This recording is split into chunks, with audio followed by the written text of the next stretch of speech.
Hello, this is FOR 7, and I am here to introduce you to the wonderful, glorious world of imp farming. Now, of course, I'm talking about a game mechanic that exists in a game called Maplestory. Now, if you don't know, Maplestory is a computer game. It's a massive multiplayer online role-playing game. This game is tons of fun, and not only that, it is 100% free to download and 100% free to play. So, basically, you have nothing to lose by downloading this game. Download it and play it. Now, before I start, I just want to give a little disclaimer. This game has updates and patches all the time, and anything in this video could change at any moment. So, at the first sign of trouble, I am going to put an annotation in the video in the spot that got changed, and I'm also going to put some text down in the video description, and I'm also going to leave a comment down in the comment section. So if you're watching this video after something has changed, and you're just listening to the audio, and you say, hey, something got changed, and you didn't talk about it, yeah, I did. It's just that you were just too lazy to scroll down and look down in the video description. And while you're down there, I would very much appreciate it if you click the like button before you forget, and click the subscribe button if you're not already subscribed. And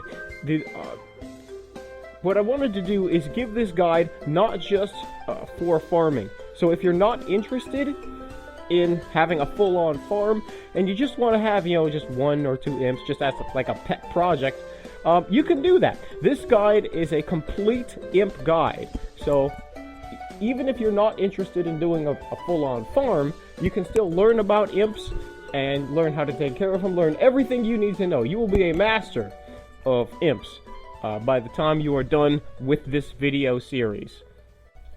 Now, if you didn't already know this from the title, this video is actually part 1 of the series. In part 2, the next part, it's not uploaded yet. When it is, I'm going to put a link down below this video in the video description. But in part 1, which is this video, I'm going to be talking about preparation work. Things that you need to know beforehand before you start doing imps. Because, let me tell you, imps are tricky.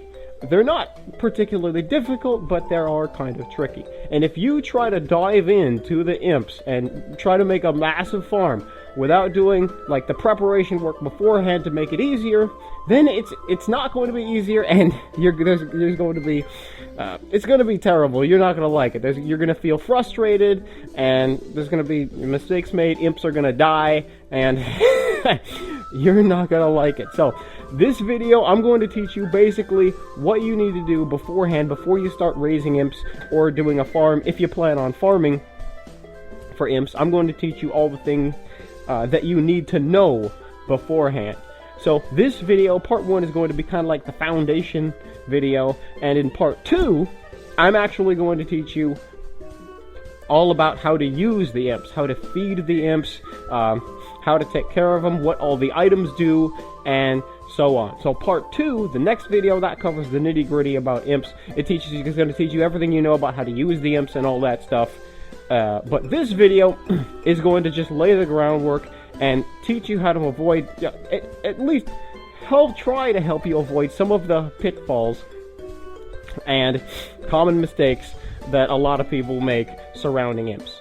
So, I hope you're listening intently. Grab a notepad if you need to take notes, because there's a lot of stuff, and thank you very much for watching.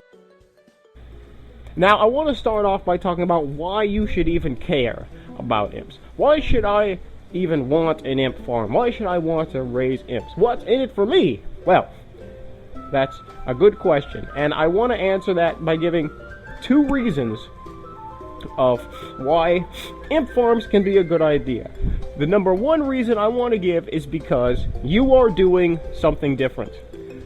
Very few people are actually farming imps, and you can tell this when if you try to you go to the free market. If you try to look for some of the supplies that imps give, some of the rewards that imps gives, like mining tools and mineral bags and all of that stuff, you're not going to find very much. If you try doing a Google search and say, what's the value of a swift wrench or a golden pickaxe or something, you're not going to be able to find very much information. If you go to basilmarket.com, which is a common Maplestory site people use for checking value of mezzos and things, you're not going to find very much information about people farming imps.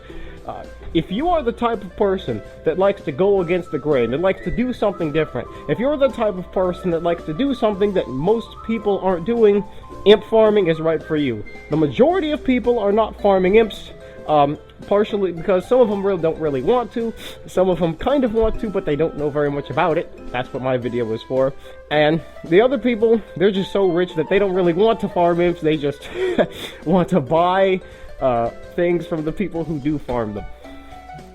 So, that's reason number one, but that also leads me into reason number two. Why you should farm imps, and that, simply put, money.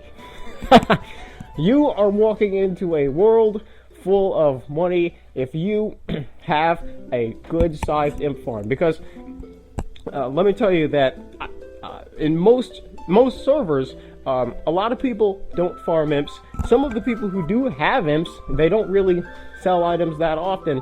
And so basically, if you are one of the very few people who are farming imps and selling, you know, the 8-slot mineral bags, the swift wrenches, you know, the golden pickaxes, things like that, then you can almost name your price, because you're the only person they can get those items from. You can sell them for, you know, almost. I mean, because I've been kind of experimenting with this. I haven't been able to find very much information from other people about the true value of some of these items. So I've been experimenting. I've been starting with kind of a modest amount, like 20 mil for a swift wrench or something. But then I just increase it every so often, and I'm gonna try to see how far I can push the envelope, how high I can sell some of these items for, and I'm gonna see how far I can get. I'm gonna try posting the results on YouTube. But and I have gotten quite a few offers. Me personally, I actually don't sell the items very often. Mostly I use them on myself. I get the good stuff, the 8-slot bags, the mining tools and all that, and I mostly just give them to my other characters on the server. I don't sell them that often. Sometimes I do, but I guess you could call me a subsistence farmer, in that I usually, most of the good stuff I get, a lot of times I just use it on myself instead of trying to sell it. I could sell it and I could make millions more mezzos, but I already have millions of mezzos, so I don't really need I don't really need any more as of yet. I don't really have anything on my wish list that I'm saving up to buy something big.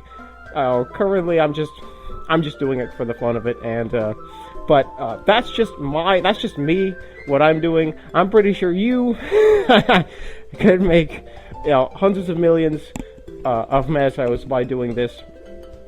And so those are the two reasons that I wanted to give for doing imps, because it's different and because it can make you tons of money. So here's the basics on imp farming. Thank you very much for watching, and make sure that you please like and subscribe.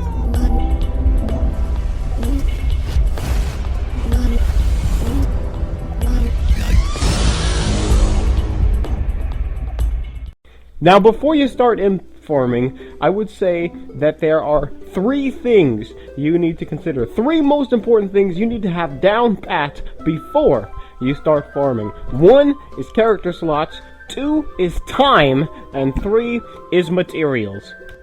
Now let's take care of the first one first. Character slots.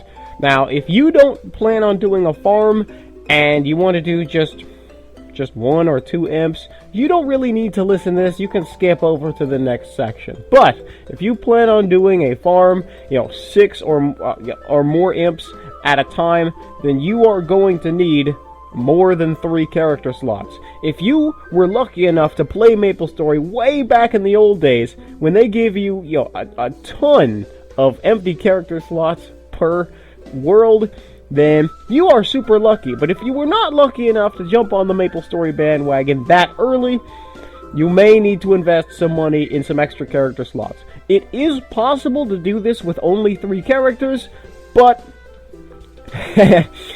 it's going to go a little bit slowly, and it's not going to be as fun. It's not going to be more easy. It's going to be easier the more characters you have.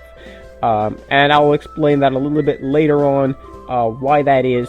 But if you're scared about spending, what, $6, $7 on a new character slot, they do regularly give out free character slot coupons during events. During certain events, they'll give it out as rewards for completing certain event quests. Sometimes, and a lot of times they give out extra character slot coupons as just regular prize for, like, they recently during one of the summer events, they've given out just for logging in during one of the days, they gave out a free character slot coupon. So they give out character slot coupons all over the place. So you don't have to worry. You can do this with 3 characters. You can even do it on 2 characters if you just want a small farm. If you just want maybe 4 imps, you can do that as well. But just so you know, it will be easier the more characters you have. And plus, it's impossible to have more than 6 imps per server if you only have 3 characters. So, that is the first one you need to know about. Now on to the second one that I was talking about, and that is time. If you want to successfully run a large imp farm, you cannot do it whenever you want. You're going to have to pick a time that during the day that you can manage your imps every day without skipping days, without being late. Basically what you need to do is you need to pick a time. Anytime during the day or night, doesn't matter as long as it's a time. Usually you're going to do this within a time range. Now usually within 1 hour, 1 or 2 hours. But usually just pick an hour, but you have to make sure that time during the day you have clear access to your imps during that time of the day every single day. You need to make sure that if you pick a time that you are 100% guaranteed to have that time to take care of your imps. And if you don't have a 100% guarantee of that, you should consider picking another time to do it. Me personally, I like to do it during the mornings, before I go to school, before you go to work. Do it any time that you have time to yourself, that you can really devote your time to the imps. Because what you don't want to do, you don't want to pick a time where you're going to be late, because these imps die quickly. So if you don't want to be late, so you want to make sure to pick a time where you can devote your time to the imps every single day without skipping days and without being late. Because when your imps start dying, it's going to be frustrating, and you're going to have to start all over from scratch from the beginning. So pick a time. Usually the best times are really early in the morning or really late at night. Those are usually the best times to do it, because those are generally speaking, those are the times when you're almost guaranteed to be able to be at the computer on the game. So do that. Pick a time. Now you can have a little bit of leeway, as I said before. Usually it's not an exact time, but it's a time range. Usually you're going to pick like a 2 or maybe 3 hour time range. Make sure that time range doesn't really fall outside of 3 hours, like 4 or 5 hours.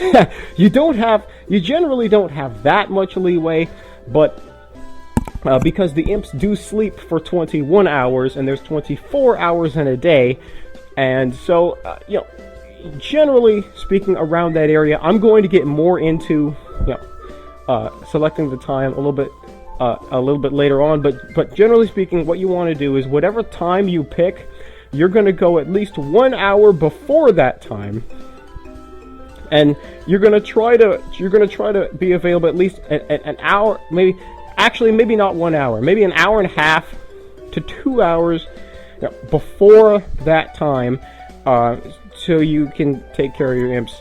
And so within that range. So let's say you decide you want to do most of your imps at maybe 7 o'clock in the morning, 7 a.m. So if you pick 7 a.m. as your time, then you're going to want to try to be available to your imps, anywhere from, maybe 6:30, 6 o'clock. Because if you start planting your imps at 7 o'clock, then they're going to wake up quite a bit earlier. They're going to wake up 3 hours earlier from that time during the next day. And so you don't want them to die, so you don't want to wait until exactly 7 o'clock. So you're going to want to do 6 o'clock, maybe 5:30, and so you need to be able to carve out that time for him. So you really need to sit down and plan, what time are you 100% guaranteed to take care of your imps. So you need to think about that.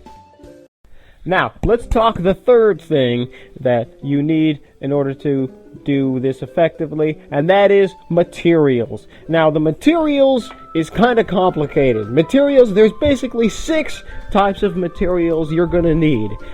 And I'm going to list these in the order of importance, or at least the order that I think is the most important. 1 is imps, 2 is food, 3 is pounding hearts, and 4 through 6 is everything else. Basically, alarm clocks, jukeboxes, triangular rice balls, those types of things. Now, number 1 on the list of materials is imps. Now, currently there are only 2 types of imps in Maplestory. One is the Gemstone Imp, and the other is the Orange Imp. Now, if you don't plan on doing a farm and you just want to raise, just 1, maybe 2 imps, doesn't really matter. Just if you're doing imps just for fun, doesn't really matter. Or if you're doing imps just to practice to see how it goes, doesn't really matter. However, if you do care about the types of rewards you might get after the imp matures, or if you are doing this as a farm and you want to do this in a way that will make you the most amount of money possible, then it does matter. And what kind is how many is basically on your personal preference. But generally speaking, the Gemstone Imps are going to be the most profitable. And the reason why is because if you look at the 2 types of imps, Gemstone Imps have to do with mining, and they're mining related items, and the orange imps are herbalism related items. They have to do with herbalism. So the types of rewards you get from Gemstone Imps will most likely have to do with mining, and the types of rewards you get from Orange Imps will usually have to do with herbalism. And so the mining one is going to be more profitable because with mining there are two basically crafting skills that go with mining, but there's only one crafting skill that goes with herbalism, and the herbalism one is called alchemy. Alchemy is the crafting skill for herbalism, and alchemy is for the most part not as popular as smithing and accessory crafting. Most people just aren't interested in making potions. Some are, but it's just not as popular as making equips, particularly when trying to get equips that have potential. Ever since they released the potential system in Maplestory, everybody wants potential, and you don't get that with potions. So Gemstone Imps are going to be the most profitable in my opinion, and it doesn't really matter for you. I mean, you can have a mix. You don't have to have all Gemstone or all Orange Imps. You can have a mix. You can have half Gemstone, half Orange. You could have, one Gemstone and the rest Orange. You can have it however you want. It's all your personal preference. But I'm just saying, if you're trying to go for profitability, the Gemstone Imps, the rewards you get from the Gemstone Imps will more than likely get you the most money. And the way you get imps is through mining. Harvesting, I should say. You get Gemstone Imps from mining and harvesting. And any mining, you don't have to have a special mining tool. Any mining harvesting tool will do the trick. Simply go to Ardent Mill, and now in order to do this, first of all, you need to have a character that is at least level 30. Your character needs to be at least level 30 to mine either mining or herbalism. Now, the type of imp you want, the type of imp you're going to get is determined by your profession. So if you want to do gemstone imps, you will need to have a character with the mining skill. If you want to get orange imps, you'll need to have a character with the herbalism skill. And so what you're going to do is you're going to go, once you're level 30, you'll also notice that before you get to level 30, if you click on the Y button to open the item pot menu, or instead of clicking the Y button, you can just click the button down at the bottom of the inventory menu. When you press the I button, open up your inventory. At the bottom of your inventory window, there's going to be a little button for the item pot. Open it up. You'll notice that you can only hold 2 imps. But once you get to level 30 and you learn a profession, you'll be able to have 3 imps in that slot. So learning a profession is obviously a month. And it only requires level 30. So go to Ardent Mill. Talk to the guy, with the light bulb over his head over at the left. Talk to him, and he'll be able to give you a profession. If you want to do gemstone imps, you want to do mining. If you want orange imps, you need herbalism. So now either mining or herbalism, the only place that has significance is getting imps from the ground. Other than that, the profession that you have really has no bearing whatsoever on this. So for the rest of this guide, it really doesn't matter what profession you are. The only time it matters your harvesting profession is getting imps. How to get imps in the first place. So once that's done, after you've chosen either herbalism or mining, you're going to go down to the bottom right of Ardent Mill, and you're going to enter the expert secret herb garden. The expert one has the highest chance of giving you imp items. That's imps and, all the items that go along with it. So you're going to mine until you get some imps. Now, you don't need very many imps. You can only fit 1 imp per slot, and each imp takes a maximum of 7 days to mature. So you really don't need very many. Obviously, if you want 6 imps, you have to have at least 6 imps. But you don't really need very many spares. The reason why I list imps first at the top of the list is not because you need a lot of them, but because you're never going to be able to farm imps if you don't have any imps to start with. So, just to let you know, the only way to get imps is through mining. Harvesting, either through the mining skill or the herbalism skill.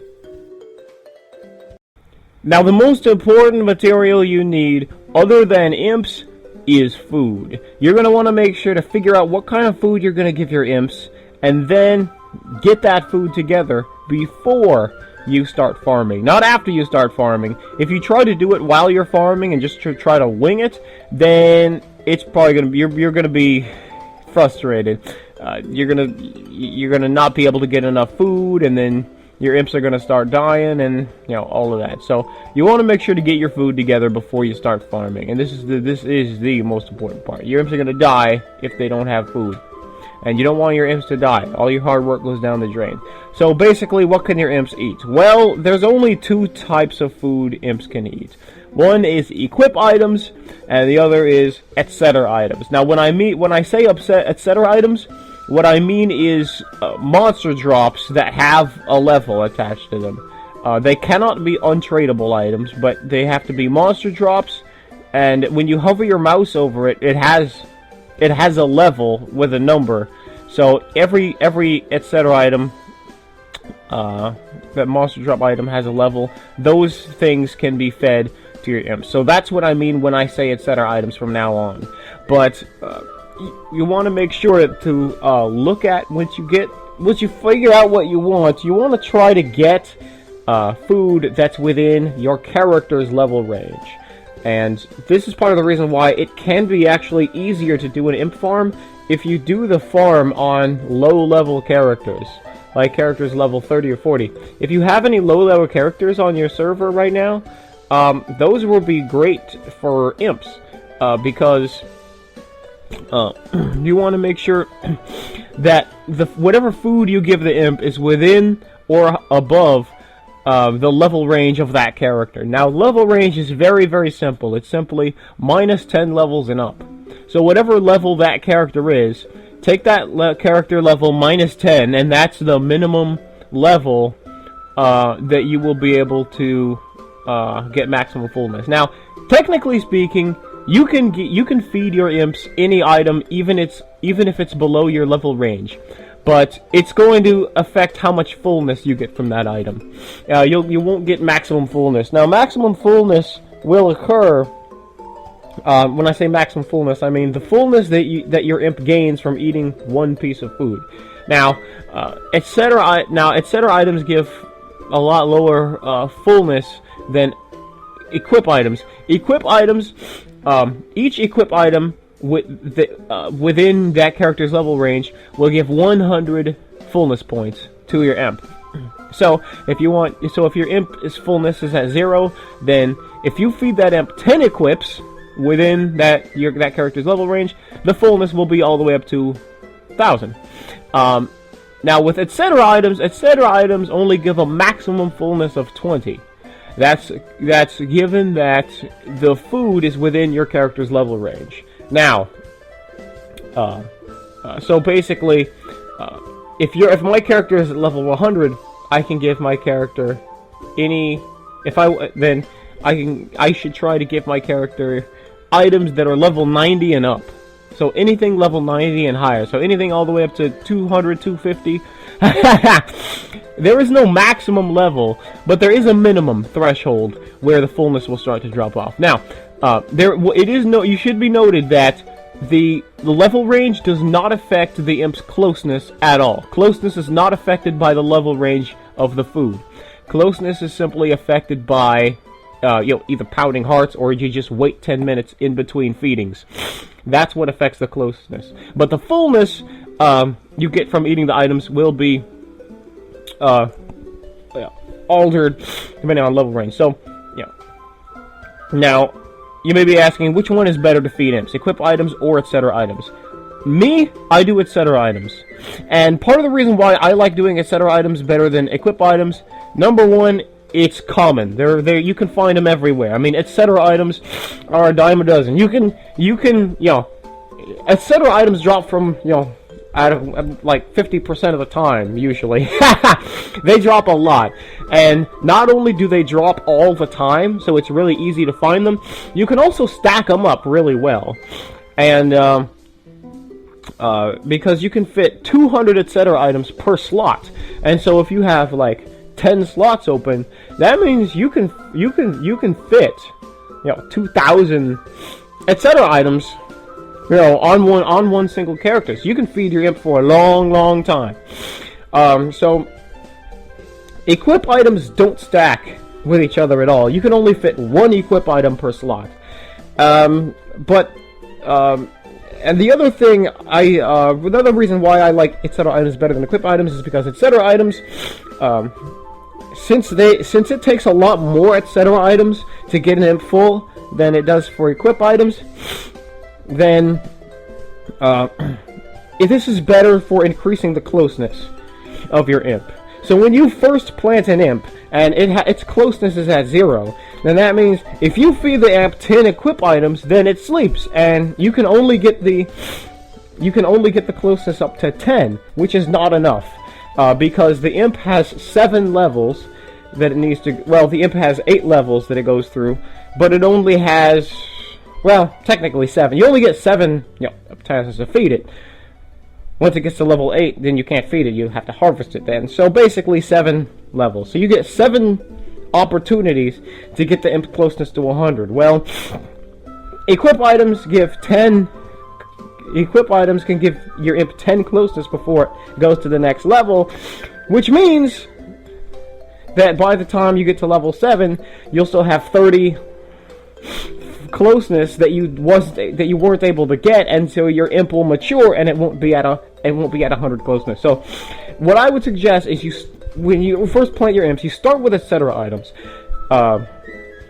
Feed it etc. items, with pounding hearts, and keep growing it and evolving it until it gets to 100 closeness. Once the closeness is at 100, it doesn't really matter what you feed it as long as you can get it to sleep and then, feed it the next day.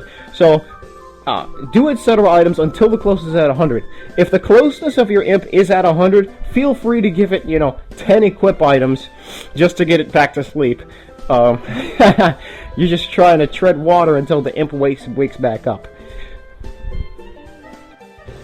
Now, how to get items? Well, etc. items, that should be pretty easy. Just farm, just kill a bunch of monsters until you have as many etc. items as you need. Just so you know, it takes 50 etc. items within your character's level range in order to get an imp to 1,000 fullness so that it can sleep. And I'm going to talk more about this in the next video about how imps sleep and all that stuff, but it takes 1,000 etc. items. No, it takes 50 etc. items to fully feed an imp. It takes 10 equip items to feed an imp in one level. And so, etc. items, pretty easy. But equip items don't drop as often as etc. items. However, there are some places where you can get tons of equips items. There's a few places in the game where equip items are a dime a dozen. First of all, obviously, you can buy some from the NPC stores. Every major town has weapon and armor stores you can buy equip items. But I don't recommend that you do that because there are ways to get plenty of equips for free. I don't think you're going to want to buy all of your equips from the stores just to feed them to your imps. You can if you want, but there are plenty of ways to do it for free. First of all, Monster Park. Monster Park will be available at level 60, and when your character gets to level 50, 60, something like that, 50 or 60, your character will be able to do Spiegelman's Monster Park, and you can get there in any major town. You can simply walk up to that white SUV and click on it, or if you're standing in a major town, just click on the quick move button in the upper left hand corner of the screen.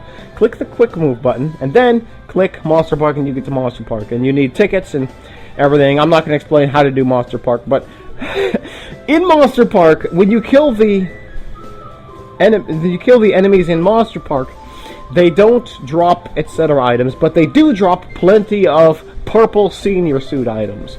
And purple senior suit is basically just a purple hat, purple suit, purple gloves, purple boots.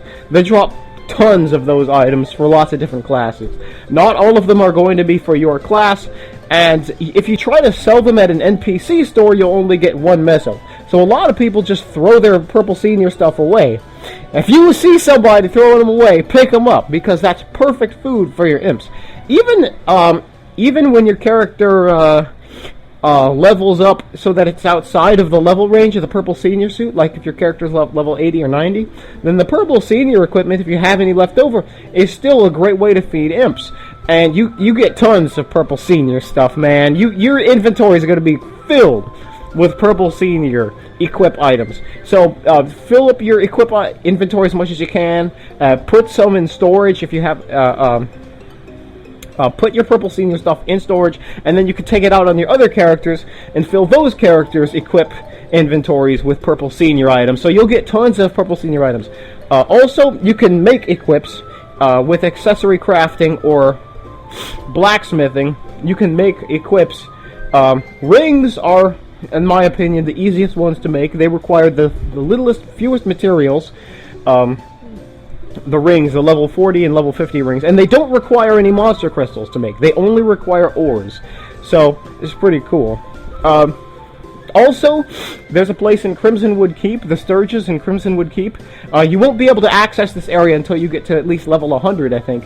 But once you get there, it's going to be the last. You're going to have to do all the jump quests and stuff, but it's the last door, the final door. It's actually the first door on the left at the top of the map. The Sturges in Crimsonwood Keep drop tons of equips, level 90 and up. So you can get tons of equip items from the Sturges in Crimsonwood Keep. And so that's pretty much all the places I can think of where you can get equip items from. But just remember what I said. Get some etc. items, put them in storage, give them to your other characters. It's best. It would be actually most helpful if you do the farm on the lower leveled characters. That way they can use the higher level items and they'll be able to use those items for a longer time. And you don't have to worry about getting less than 100 fullness for equip items, or less than 20 fullness for etc. items. Because otherwise it's going to make it take forever. So, equip items. Remember, equip items give 100. If it's within your level range, and etc. items give 20 if it's within your level range.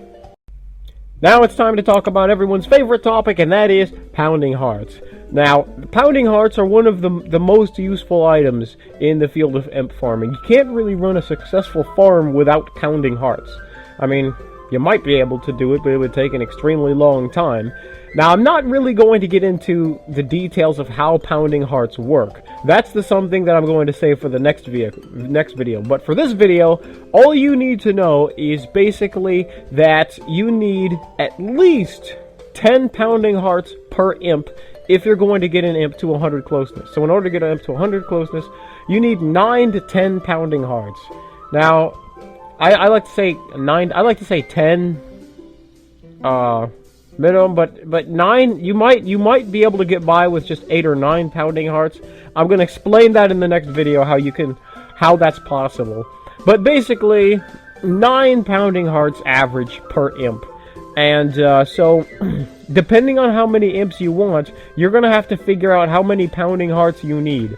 Now, the thing is that you don't need all the pounding hearts all at once. So, before you start your imp farm, you don't need to get, if you want 6 imps, you don't need to stock up on 60 pounding hearts. You don't need to do that.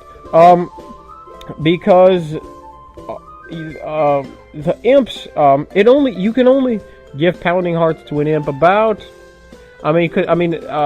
assuming that you're feeding them etc. items within your level range, you're only going to be able to do about 4 or 5 pounding hearts per level.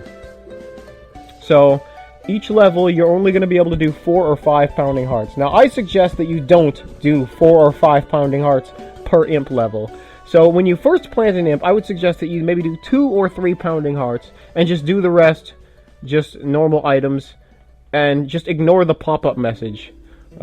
Feeding will increase fullness, but not closeness. Just ignore that message, and just do 2 or 3 pounding hearts. And the part of the reason why I suggest to not do all 5 pounding hearts per level is because if your imp dies, then you've lost all those pounding hearts. So you wanna be a little bit careful. And the other reason is you don't need that many. You don't need to stock up on pounding hearts right at the beginning, so that your imp gets to 100 closeness within 2 levels. You don't need that. I mean, the imp is going to go through 7 stages of growth before you're able to harvest it. That's 7 days maximum that's going to grow out. So, of course, you can shorten that time using alarm clocks. But basically, you have a lot of time to mine for pounding hearts. And so, you don't need to get all 10 all at once. You can mine, you can get, what you should do is get a stash of pounding hearts, maybe 5 pounding hearts per imp. Start with that. Start with 5 per imp. So if you want 6 pounding hearts, so if you want 6 imps, that's 30 pounding hearts. So you should stock up on at least 30 pounding hearts before you start your imp farm. It's going to be a lot easier, and it will give you some time to farm for pounding hearts while your imps are growing. So throughout that 7-day period, you can be farming for pounding hearts, one or two days. You don't need to farm for pounding hearts every day, because pounding hearts, they're not very rare. They're not as rare as alarm clocks and jukeboxes. You don't have to worry. Pounding hearts are actually not that rare. It may seem like they're rare because you use them all the time. You use them so often that you keep running out. But they're really not that rare. So you can just have one of your characters, even just a low-level character, go to the Expert Secret Herb Patch, and then farm for pounding hearts. And so, you farm for pounding hearts, and just start maybe 4 or 5 pounding hearts. Start that before you start doing your imp farm. You don't want to run out of pounding hearts while you're farming, so you want to make sure that you stay stocked up on pounding hearts and all that. Stay stocked up on everything, really. Stay stocked up on food and imps, pounding hearts, and all that stuff. So, that's the thing about pounding hearts. And with that, that's pretty much the bulk of all the materials you need. Now, there are some other materials out there, imp items. There's alarm clocks, there's triangular rice balls.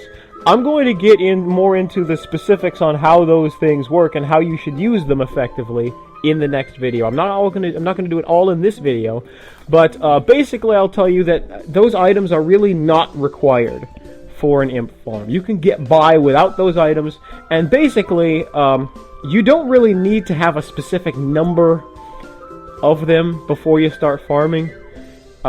Mostly because while you're doing your other mining for imps and while you're mining for pounding hearts, you'll automatically get all of the triangular rice balls you'll ever need. I mean, you don't. I mean, I don't use triangular rice balls. I almost never. I mean, I use them once. I use one, maybe one a day. I'll use a triangular rice ball. Alarm clocks are pretty cool. But you don't need them. They're not required. They can make it go a little bit faster, but you just remember that the alarm clocks have a cooldown. Once you use an alarm clock, you can't use another one for 24 hours. I think the cooldown is 24 hours. It might be 23 hours. Or 21 hours? Maybe it's 21 hours. It's anywhere from 21 to 24 hours. But anyway, it's a long cooldown time. So alarm clocks. Now, alarm clocks are rare. They are super rare. It's not going to be very often you're going to dig up alarm clocks from the ground. Alarm clocks are super rare. You might be able to buy one from another person, but you need to be prepared to pay a lot of money in case, unless the other person is a noob and they don't realize that alarm clocks are rare and valuable. But if the other person is not a noob, then be prepared to spend quite a bit of money on alarm clocks. Me personally, I like it. I mean, obviously I get excited when I dig up an alarm clock from the ground, but it's not required. I don't really care if I go through a mining session and I mine for maybe 30 minutes or so and I haven't dug up any alarm clocks. It's really not that important. It's they can be useful for other purposes other than just making it go faster. I'm going to talk about that in a later in my next part, in part 2. But alarm clocks can be useful. Triangular rice balls are not rare at all, but the thing is, triangular rice balls, you're not going to be able to use them very often. Even if you wanted to. Triangular... It's simply the way triangular rice balls work that you really can't use them that often. And I know the in-game's description says that it feeds the item pot for the next 12 meals. That's actually not true. I'm going to tell you in the next video what they actually do, and it's kind of different from it's very different from what the in-game description says. And for that reason, I know triangular rice balls can be a little confusing, but triangular rice balls can be a little confusing for that reason. But there you go. Other than that, the other one is jukeboxes.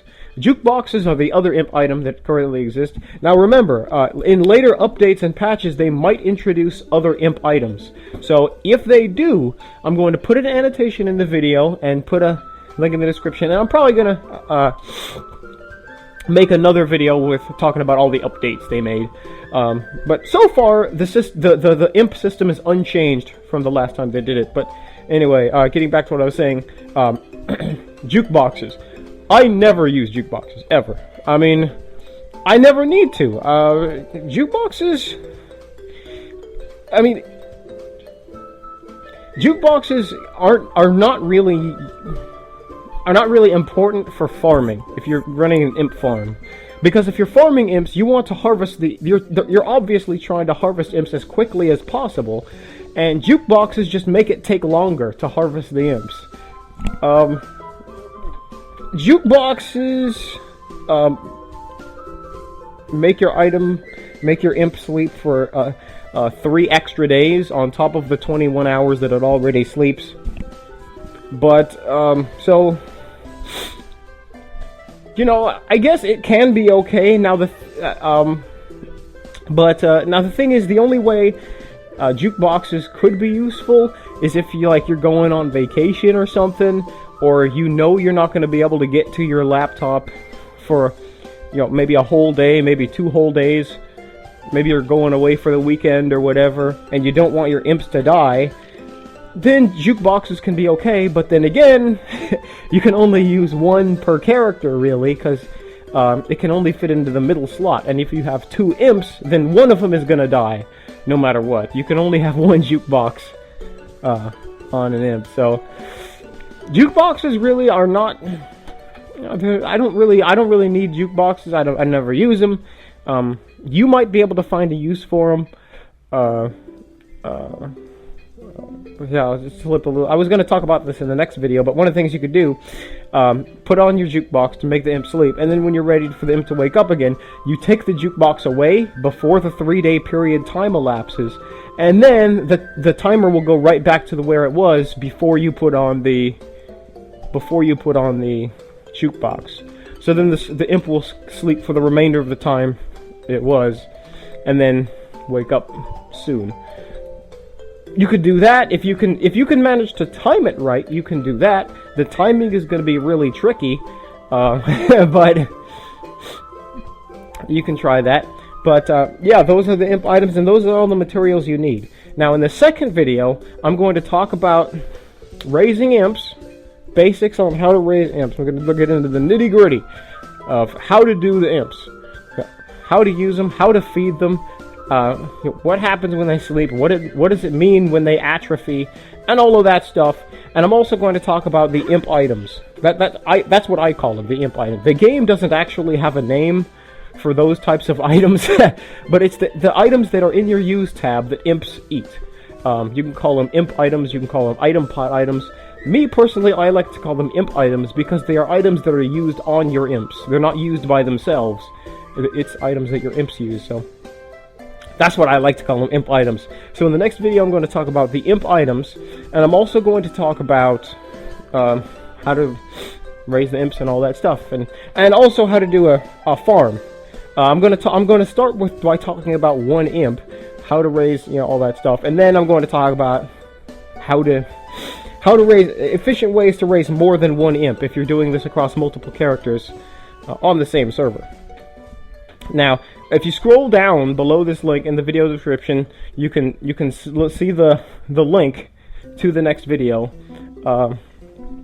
Also, you can also click those little. If you haven't noticed this already, if you scroll down below this video, there are multiple timestamps that you can click. Click those blue buttons with the times on them, and it'll allow you to skip ahead to whichever part in the video you want to see.